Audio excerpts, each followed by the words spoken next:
era que el poder no es represivo, que el poder es esencialmente productivo, que tenemos una tendencia espontánea a pensar desde Marx, las ideas dominantes son las de la clase dominante, o el propio Althusser con los aparatos ideológicos del Estado, en el poder como algo represivo.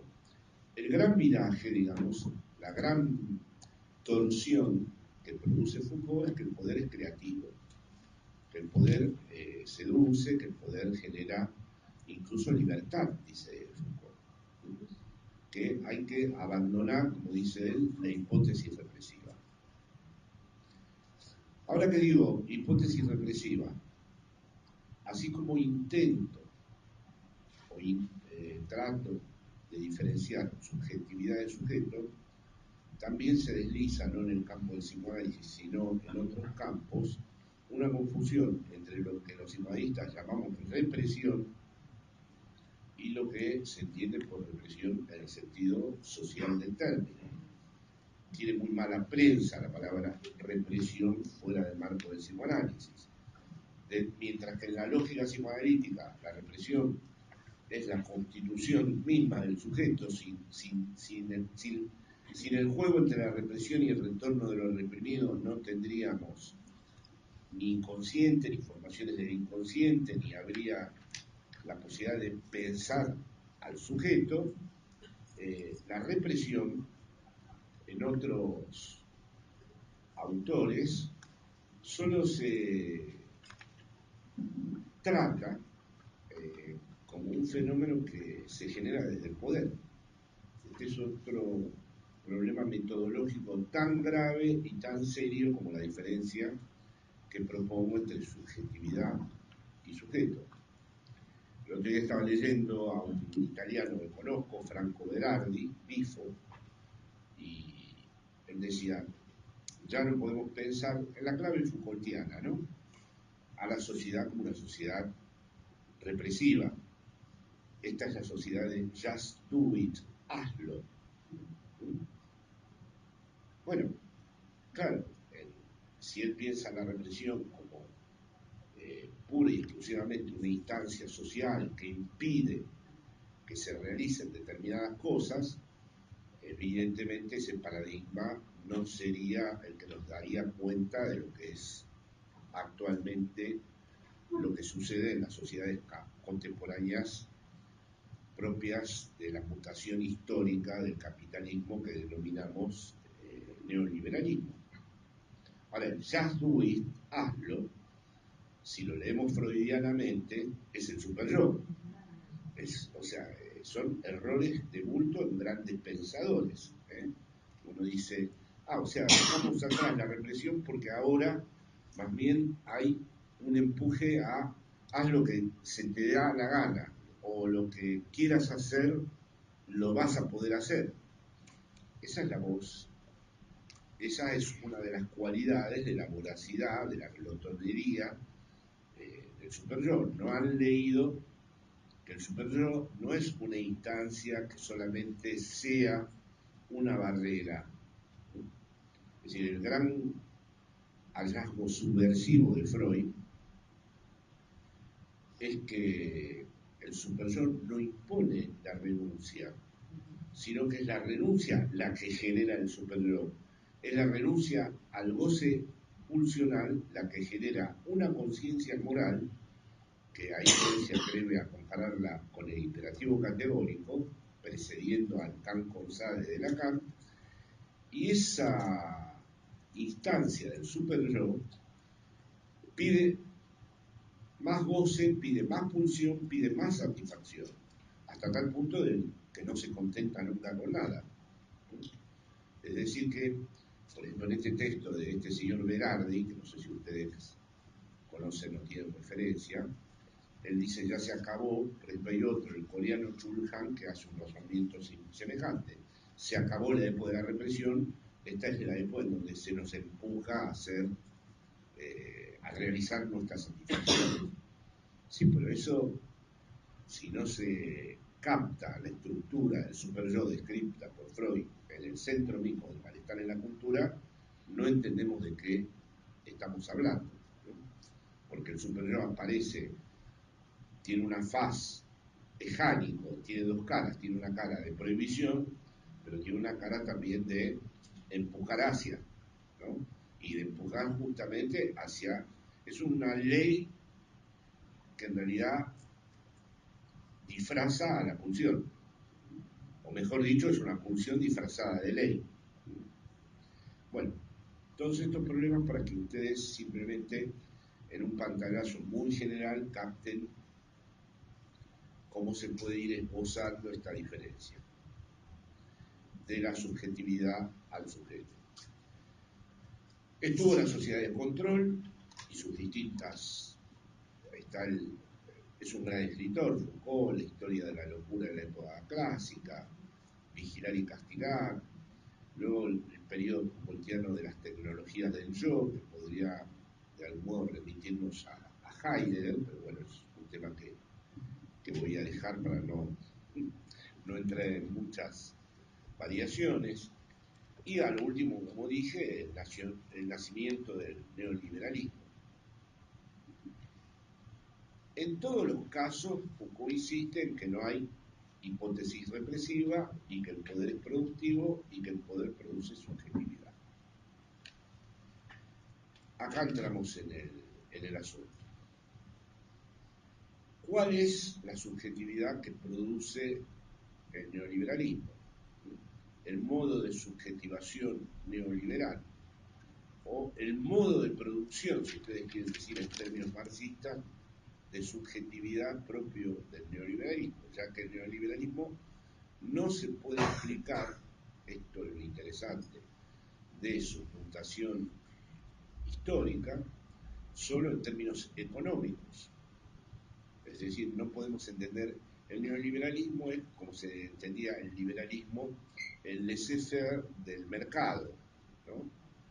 Frente al modelo keynesiano que es la defensa de la intervención del Estado.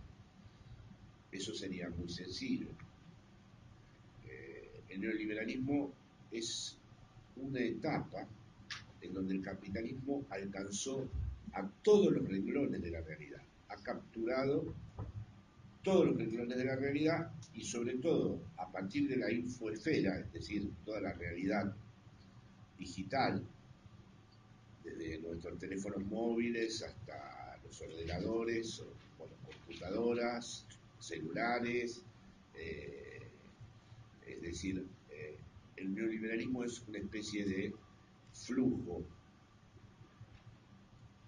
asignificante, es decir, no funciona más el significante, representa al sujeto para otro significante, que no tiene además ningún elemento que lo regule, es decir, sin nombre del padre, y que va tomando todos los confines de la vida hasta incluso proponerse, proponerse en términos de estructura, en términos de técnica, ¿no? Fabricar a un hombre nuevo, fabricar incluso, si no llega a la destrucción antes, total, a una especie distinta, a una especie conectada todo el tiempo con todos estos flujos, en donde evidentemente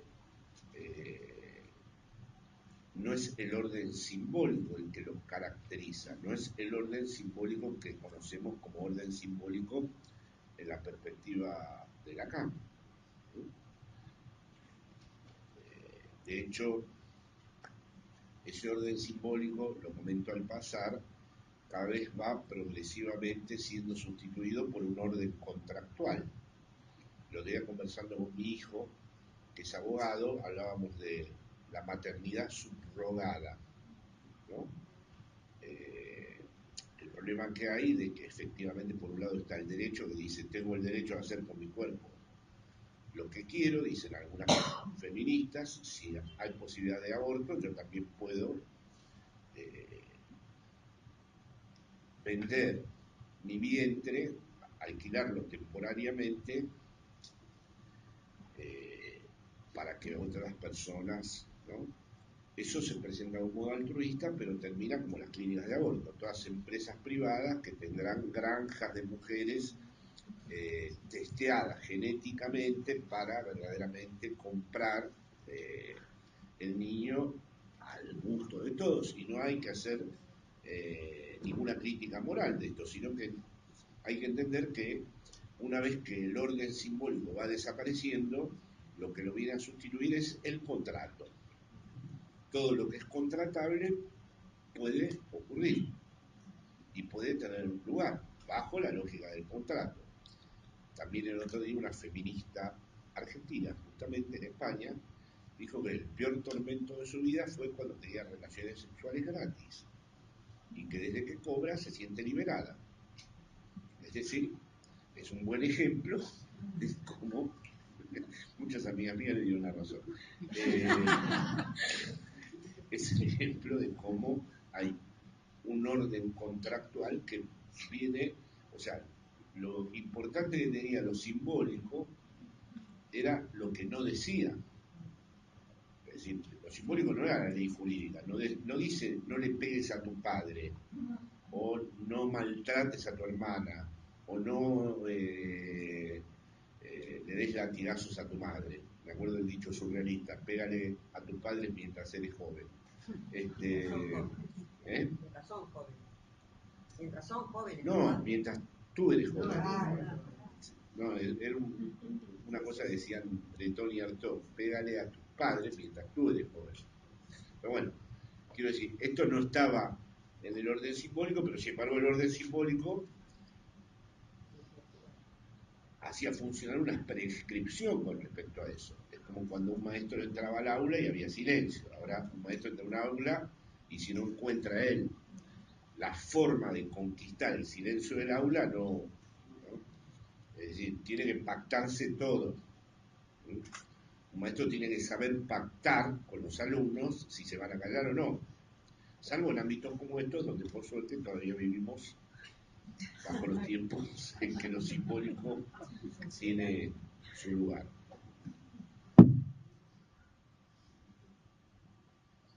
Yo no sé si ustedes experimentan el mismo calor que yo.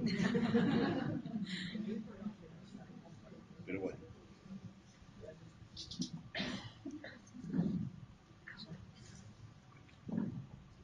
Es decir que en el neoliberalismo aparece por la infoesfera una nueva condición que es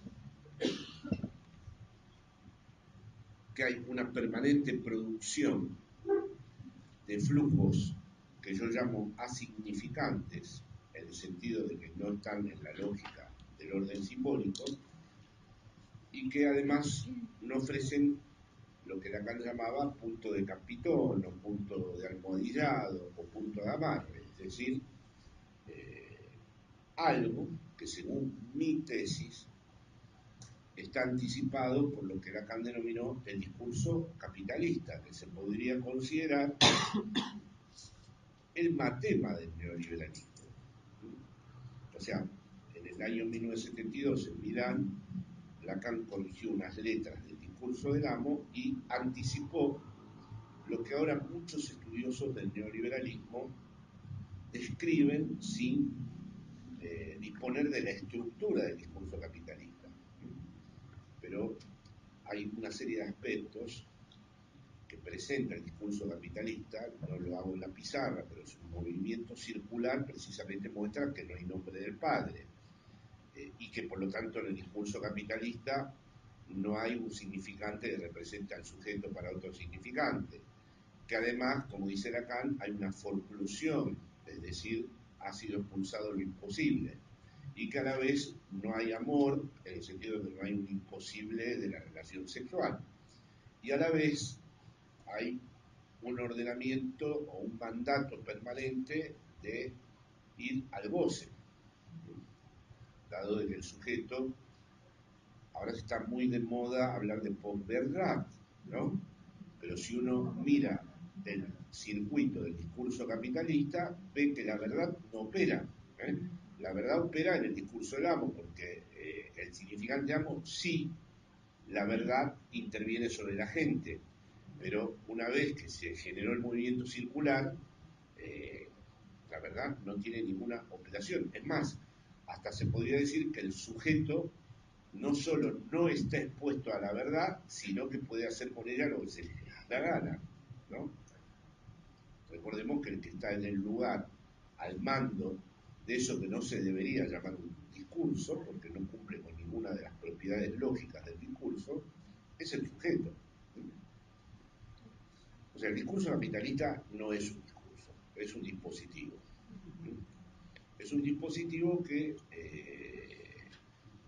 puede también no solo dar cuenta de la posverdad, sino de la, vamos a decir, imposibilidad estructural que empieza a haber entre el neoliberalismo y la llamada democracia, porque la democracia sí exige lo imposible, el lugar vacío, la posibilidad de que no todo sea representable, que no todo esté conectado, pero si aparece un mundo donde todo está conectado, nada es imposible, todo el tiempo hay un juego entre la falta y a la vez lo que la colma, se reúnen a la vez en el mismo golpe, dice Lacan, el carácter insaciable del deseo con la satisfacción pulsional.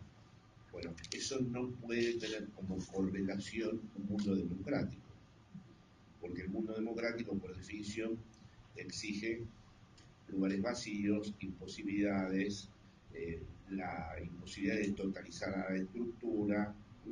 Así que tanto la posverdad como lo que podría llamarse neofascismo neoliberal, un invento para sacar al neoliberalismo del liberalismo clásico y al fascismo del fascismo clásico, se podrían de algún modo anticipar en la lógica formulada por Lacan, corrigiendo nada más que una letra del discurso del amo en el discurso capitalista presentado en Milán en 1972.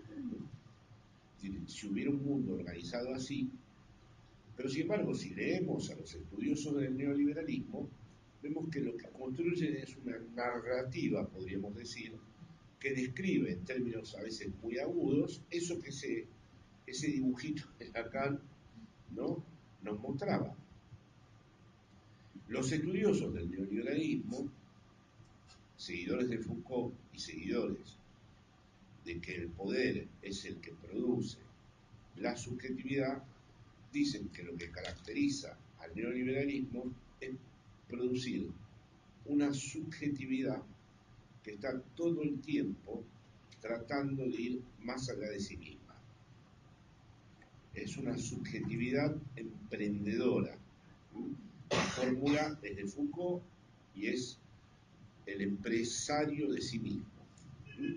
Es decir, un tipo de subjetividad en donde la relación de esa subjetividad consigo misma y con los otros sea concebida en términos de empresa. No que tenga una empresa, no que sea el dueño de una empresa o trabaje en una empresa, sino que la vida, vamos a usar el verbo a propósito, se gestione como una empresa. O dicho de otra manera, como un capital humano, que tenga que tener cada vez progresivamente más valor, que vaya maximizando su valor. Ya no es la alienación marxista del que vende su fuerza de trabajo en el mercado, le traen la pluralía y él no reconoce en la producción de las mercancías su propio trabajo alienado. Esto es otra cosa. Esto es que el salario es como una especie de beneficio y el trabajo un capital, como si quedara nada más la relación capital-beneficio y se hubiera excluido toda la parte de la fuerza de trabajo, de la explotación, de la extracción de plusvalía y se diera como forma de vida, como forma existencial de vida a un empresario que está todo el tiempo, más allá de sus posibilidades, porque no puede dar jamás la talla de esa exigencia.